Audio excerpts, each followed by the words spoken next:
जब भी हम इंग्लिश में बात करने की कोशिश करते हैं तब हमारा सबसे बड़ा प्रॉब्लम ये आता है कि सेंटेंस हम कैसे बनाएं। और सेंटेंस जब बनाएंगे तो किस हिंदी वर्ड के लिए इंग्लिश लगाएंगे, किस उड़िया वर्ड के लिए किस इंग्लिश को लगाएंगे, मतलब कोई भी लैंग्वेज है उसके लिए कैसा इंग्लिश हम यूज़ करेंगे। तो आज का वीडियो प्रीपोजिशन से लेके प्रीपोजिशन जो वर्ड आता है प्रीपोजिशन में उस सारे वर्ड को लेके कैसे हम इंग्लिश में यूज करेंगे। जब भी हम बात करते हैं, कोई चीज़ को बताते हैं, दिखाते हैं, जैसे कि हम घरेलू चीज़ें घर में जब रहते हैं ना, तो ऊपर कुछ चीज़ है, नीचे कुछ है, बाहर कुछ है, अंदर कुछ है, वो सारे चीज़ को लेके हम बात करते हैं कि बाहर कोई आपको बुला रहा है, ऊपर में कपड़ा सुखाए थे ले आओ, नीचे से पानी लीक हो रहा है, ऐसे टाइप का हम सेंटेंस यूज करते हैं। उस सब सेंटेंस क्या होता है ना, प्रीपोजिशन को लेके ही बनता है। इसलिए आज का जो वीडियो है इसमें मैं आप लोग को प्रीपोजिशन तो सिखाऊंगी, उसके साथ साथ प्रीपोजिशन जितना भी है वो सारे को लेके आप कैसे सेंटेंस बनाओगे वो भी सिखाऊंगी। नमस्कार, जय जगन्नाथ। आज का वीडियो बहुत अच्छा होने वाला है, तो आशा करती हूँ आप वीडियो को शुरू से आखिर तक देखेंगे और आपको इस वीडियो से बहुत कुछ सीखने मिलेगा। उससे पहले आप सभी को मेरा एक रिक्वेस्ट है, अगर वीडियो आपको अच्छा लगता है, अगर वीडियो से आपको कुछ ना कुछ सीखने मिलता है तो वीडियो को ज़रूर लाइक कीजिए और फ्रेंड्स के साथ, फैमिली के साथ, दोस्तों के साथ शेयर कीजिए। हमेशा आप लोग को रिक्वेस्ट ही रहता है, पर कुछ लोग दिखते हैं और ऐसे स्किप करते हैं। अगर वीडियो अच्छा लग रहा है, ऐसे नहीं बोल रही हूँ कि आपको करना ही चाहिए, अगर आपको अच्छा लग रहा है तो ज़रूर कीजिए लाइक शेयर। और चैनल को अगर आप पहली बार आप देख रहे हैं तो चैनल को ज़रूर सब्सक्राइब कीजिए, यहाँ आपको स्टडी रिलेटेड वीडियोज़ मिल जाएगा। तो चलो शुरू करते हैं, देरी नहीं करेंगे। सबसे पहले प्रीपोजिशन का कुछ ऐसे वर्ड्स है जो हमको डेली लाइफ में ना ज़रूरत पड़ता है। उसमें से कुछ चीज़ जब हम नीचे की बात करते हैं ना, चाहे कोई भी सेंटेंस है, जैसे नीचे कोई आपको बुला रहा है जैसे मैं बोली, या नीचे बिस्किट गिर गया है, कुछ भी चीज़ जब नीचे का बता रहे तो हम क्या सेंटेंस में क्या वर्ड यूज करेंगे।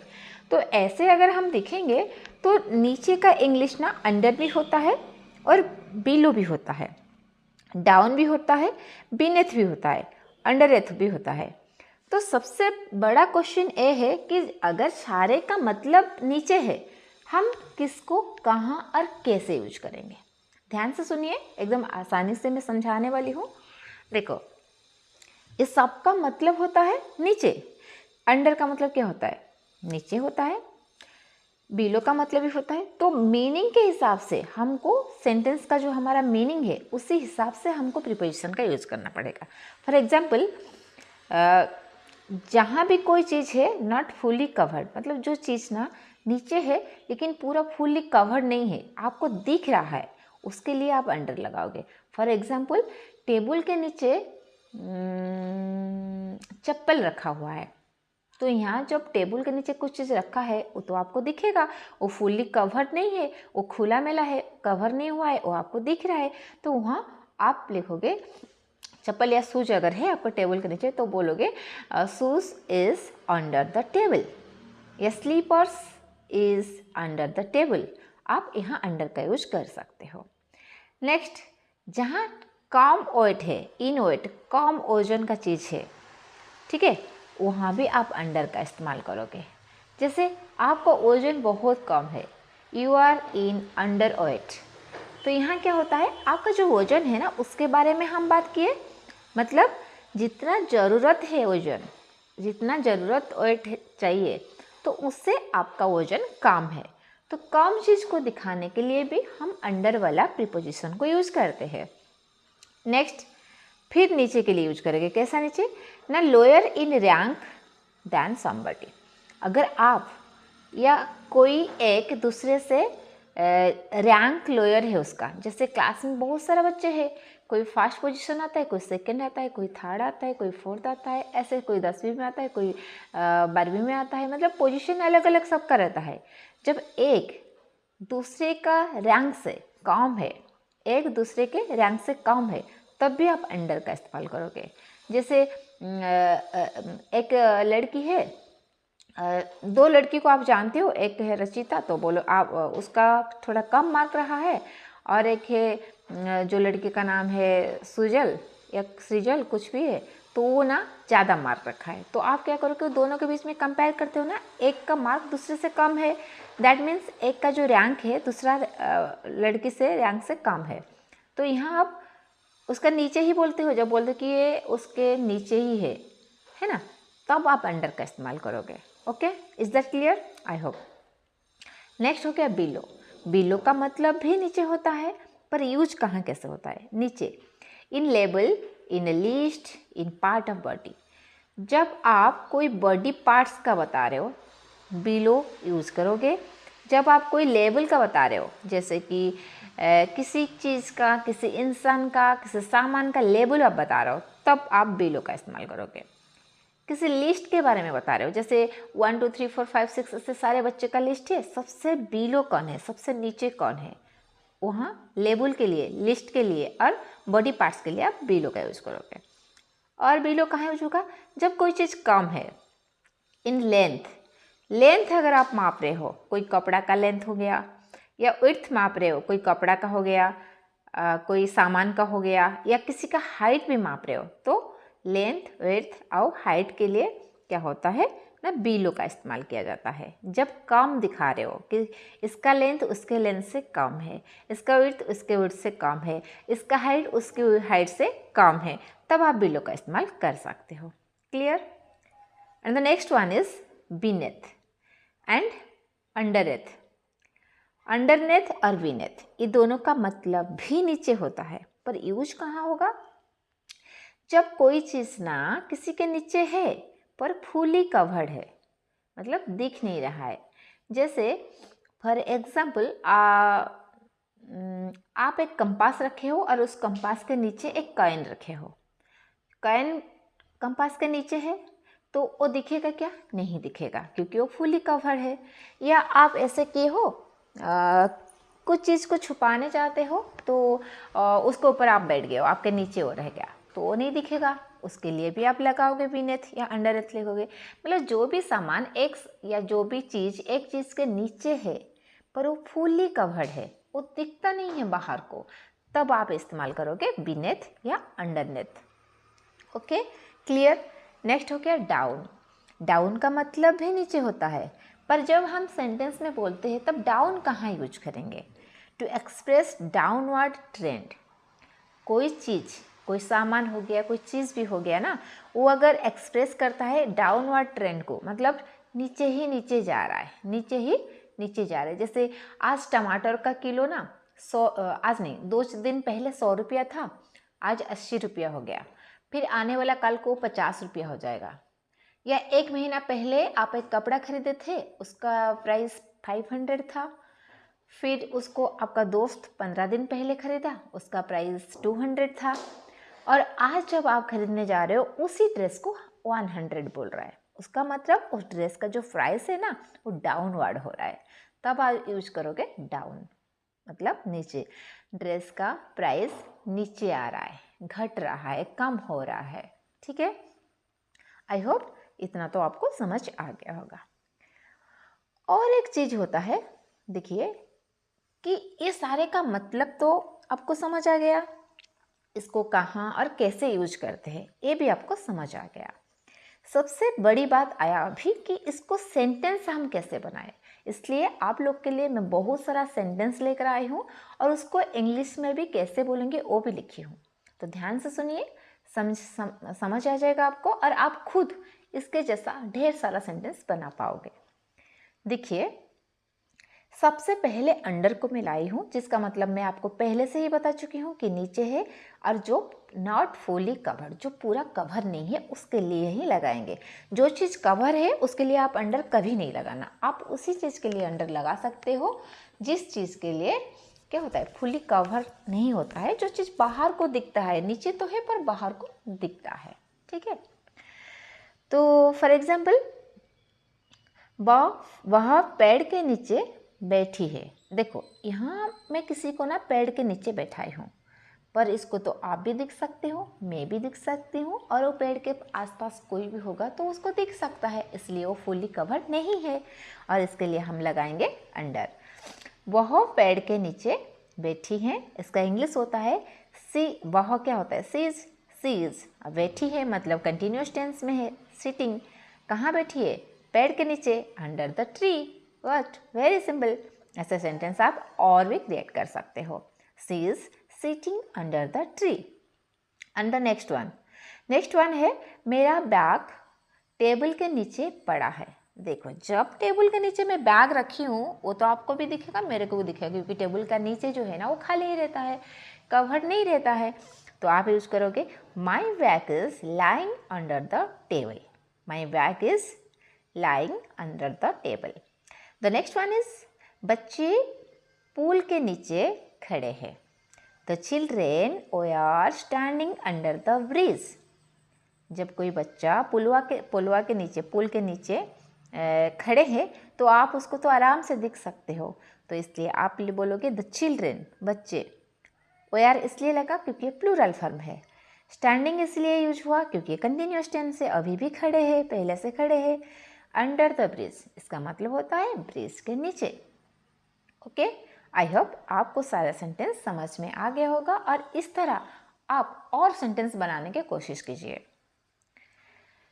हाँ, और एक रिक्वेस्ट रहेगा, जब भी आप पढ़ते हो, जब भी मैं पढ़ाती हूँ, ऐसा होता है ना, सामने में कोई हमको अगर पढ़ाता है तो हमको लगता है ये सारा हमको याद रह गया है, पर जब बाद में हम इसको रिकल करते हैं तो हमको थोड़ा सा प्रॉब्लम होता है, हम रिकल नहीं कर पाते हैं।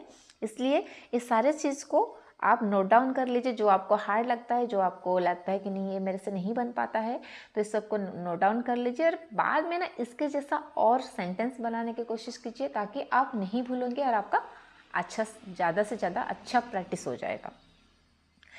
तो अभी देखेंगे अंडर को और काम के लिए कैसे यूज करते हैं, मतलब जो चीज़ काम है उसके लिए हम कैसे अंडर को यूज करते हैं। For example the first one is a बच्चे 10 साल से छोटा है, मतलब जो 10 साल है उससे कम है। छोटा है मीन्स क्या है, 10 साल से कम है। तो यहाँ आप यूज करोगे दीज चिल्ड्रेन आर अंडर 10, मतलब 10 साल से कम है, 10 साल से छोटा है। नेक्स्ट वन, यदि तुम 18 से कम हो तो तुम्हें जॉब नहीं ज्वाइन कर सकते हो। यदि तुम 18 से कम हो तो तुमने जॉब ज्वाइन नहीं कर सकते हो। इसका मतलब भी नीचे, 18 से नीचे या 18 से कम आता है। तो if you are under 18 you can not join the job. Okay, and the next one is तुम्हारे नीचे कितने लोग काम करते हैं। इसका मीन्स तुम्हारा अंडर, तुम्हारा नीचे, तुम्हारा नीचे कितने लोग काम करते हैं। How many people work under you. How many people work under you. Okay, clear. अभी लेकर आई हूँ आप लोग के लिए बिलो। बिलो को लेके हम किस तरह सेंटेंस बना सकते हैं। द फर्स्ट वन इज उसका नाम मेरे नाम के नीचे है। मैं जब आपको बिलो के बारे में बता रहे थे तब इसको मैं बताई थी कि लिस्ट में अगर कोई नीचे है तो उसके लिए बिलो लगाएंगे। His name is below my name. Okay, next, उसकी उंगली पानी के नीचे था। His finger was below water. Next, इस रोड की लंबाई 5 फीट से कम है, मतलब 5 फीट से नीचे ही है। तो आप यूज करोगे the length of this road is below 5 feet. Clear. Next one is Tom की आंख के नीचे निशान है। Tom has a scar below his eyes. Next, उन्हें 50 से कम रन बनाया। He scored below 50. नेक्स्ट, वह 5 फीट से कम है। वह क्या है, 5 फीट से कम है। तो इंग्लिश क्या बनेगा, He is below 5 feet. Okay, next आ गया आपका beneath या underneath। beneath और underneath तब लगेगा, मैं आपको बताई थी, जब कोई चीज़ फुली कवर है। तो इसलिए इस सेंटेंस में आपको ऐसा चीज़ मिलेगा जो फुली कवर्ड है। चलो देखते हैं। फर्स्ट वन, मेरा कमरा आपके कमरे के नीचे है। दैट मीन्स मेरा जो कमरा है ना वो आपका कमरा के नीचे है, मतलब फुल कवर है। तो आप बोलोगे my room is under at your room. The next one is pen मेरे कॉपी के नीचे है, the pen is beneath my copy. Next, पैसा तकिया के नीचे है, the money is under the pillow. तो money is under the pillow नहीं लिखोगे, क्योंकि अंडर तब होगा जब दिखेगा। जब पैसा को आप तकिया के नीचे रखते हो, वो क्या आपको दिखता है? नहीं दिखता है। जब तक आप तकिया को नहीं उठाओगे तब तक आपको दिखेगा नहीं, क्योंकि वो फुली कवर है। इसलिए the money is underneath pillow. Okay, is that clear? The next one is down, जिसका मतलब भी नीचे है। तो चलो बनाते हैं कुछ सेंटेंस डाउन के लेके। द फर्स्ट वन इज, क्या ए लिफ्ट नीचे जा रही है? मैं बोली थी आप डाउन तब यूज करोगे कोई चीज़ डाउनवर्ड जा रहा है, मतलब घटते जा रहा है, नीचे ही नीचे जा रहा है, कम होते जा रहा है, इस चीज़ के लिए आप डाउन का इस्तेमाल करोगे। इसलिए जब सीढ़ी है ना, वो तो नीचे नीचे नीचे जा रहा है ना, तो आप लिखोगे, आप बोलोगे is this lift going down. Next one, नीचे मत देखो तुम्हें चक्कर आ जाएगा। इसका मतलब भी डाउनवर्ड होता है।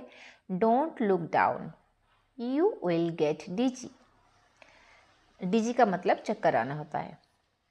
मैं इसे अभी कागज पर लिखूंगा ताकि मैं भूल ना जाऊं। I will write it down now so I would not forget. Okay, and जैसे मैं आपको डाउन का प्रीपोजिशन पढ़ाई, नीचे का प्रीपोजिशन पढ़ाई, डाउन, डाउन अर्थ, अंडर, ये सब पढ़ाई ना। ऐसे जब ऊपर का बारे में हम बात करते हैं ना, तो ऊपर वाला प्रीपोजिशन ऐसे बहुत कुछ होता है।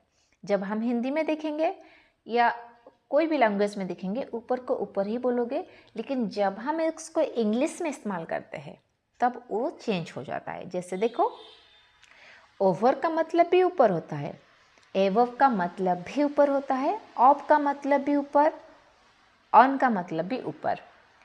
पर रहा सबसे बड़ी बात यह है कि अगर सारे का मतलब ऊपर है तो हम किसको कहाँ और कैसे यूज करेंगे। तो इसको मैं लेकर आऊँगी पार्ट 2 में। तो कल आएगा आपका पार्ट 2 वीडियो, और उसमें मैं आपको इस सारे वर्ड्स का मतलब समझाऊंगी, इसको एक्सप्लेन करूंगी, इसको लेके ढेर सारा सेंटेंस बनाऊंगी। अगर आपको आज का वीडियो अच्छा लगा तो वीडियो को लाइक शेयर कीजिए। तो कल लेकर आएंगे ऊपर वाला प्रीपोजिशन का फुल वीडियो, जिसमें मैं आप सभी को ये सबको पढ़ाऊंगी। उससे पहले आपको थोड़ा सा हिंट्स देती हूँ कि ऊपर ऊपर ऊपर ऊपर सबका मतलब ओवर नहीं होता है। ऊपर ऊपर सबका मतलब एबव भी नहीं होता है, सबका मतलब ऑन भी नहीं होता है, अप भी नहीं होता है। जैसे कोई चीज़ आप अगर ना कोई सामान ना टच करके ऊपर है, मतलब ऊपर है पर टच कर रहा है, तो उसके लिए ऑन लगाते हैं। अगर टच नहीं करता है और उसके लिए आप ऑन लगाए तो वो गलत हो जाएगा। इसलिए ऊपर का मतलब तो बहुत सारा होता है, ओवर, एबव, ऑन, अप। और ओवर, एबव, ऑन, ऑफ, इस चारों को मैं फुली डिस्कशन करूँगी, पूरा आसानी तरीक़ा से आपको एकदम सरल भाषा में समझाने की कोशिश करूँगी। तो कल का वीडियो ज़रूर देखेंगे। Thank you so much. Happy learning.